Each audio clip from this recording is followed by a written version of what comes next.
kid himself, so that sort of loved sci-fi, comic books, and cartoons, and action movies, passed down to me.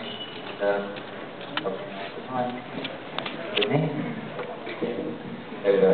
I'm so used to having wireless mics on me as well. Right on.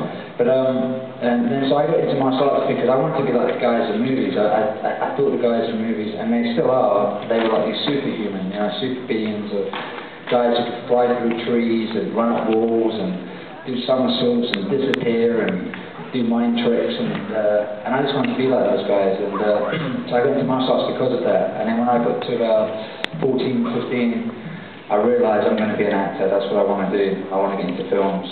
Don't know how I was going to do it, but I knew I was going to do it somehow, and I knew it was going to be because of martial art training. And so I just tried to perfect everything that I did for competition, hoping that Jackie Chan or Jet Li would discover me one day and say, hey, I want you to be the bad guy in my movie so I can beat you up. And as it's always the case, like Richard Norton and some other, Western martial artists, they have the chance to work with Jackie. But it went the other way, and I'm not complaining because I got in Star Wars, and I think at the time I was this crazy 21-year-old that no one had seen run up walls and bouncing off my head, and I didn't need stunt pads, or I didn't need wire work, I didn't need trampets. Because I grew up believing that these guys didn't need special effects, they were the special effects.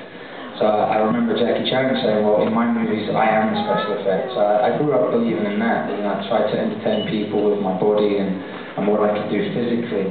And I was a big fan of Charlie Chaplin as well. And growing up in Scotland at the time, we only had black and white movies, and a lot of the movies had no sound. So I grew up very visually watching things, and wasn't really paying attention to dialogue. It was more a case of what someone can do with their body and express themselves.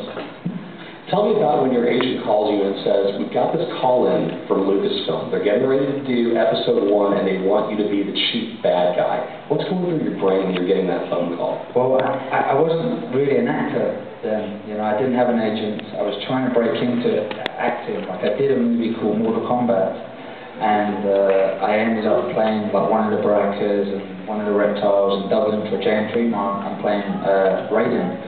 And I basically learned everything about the movie making on that show, but I realised I didn't want to be a stuntman, because I was dubbing for James, and I always had to cover my face, had to do a jumping kick in the air and not show it off. And I was sick of hiding my face. I said, I don't want to double someone else, and I want to be able to do this myself. But I knew getting into the stunt way would be a way of getting into acting, and it did. But I really got into Star Wars because of the stunt coordinator, Nick Gillard. He'd heard about me because of what I did on Mortal Kombat, and his friend, Sean McKay, said, there's this crazy young kid, you've got to see him. And so Nick called me in, and of course I was really excited to be like, I could get a job at Star Wars, this is my chance. And then he said, look, I really like it, everyone's talking well about you. Come and meet Rick McCallum, the producer, come and meet George Lucas. I'm like, wow, he's introducing me to everyone. I must be in there.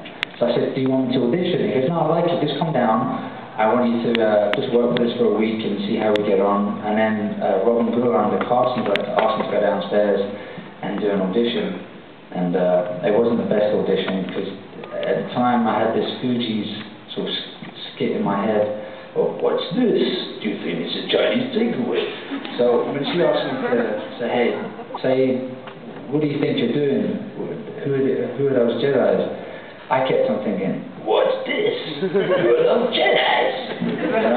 So I was getting angry with myself for doing that, because I said, why can't I get this out of my head? And I was nervous as well, because I wanted the job, and so she kept on going, what's this? And it's funny, because my brother and I were just goofing off that morning, doing different voices, like, what do you think you're going training? And I looked at her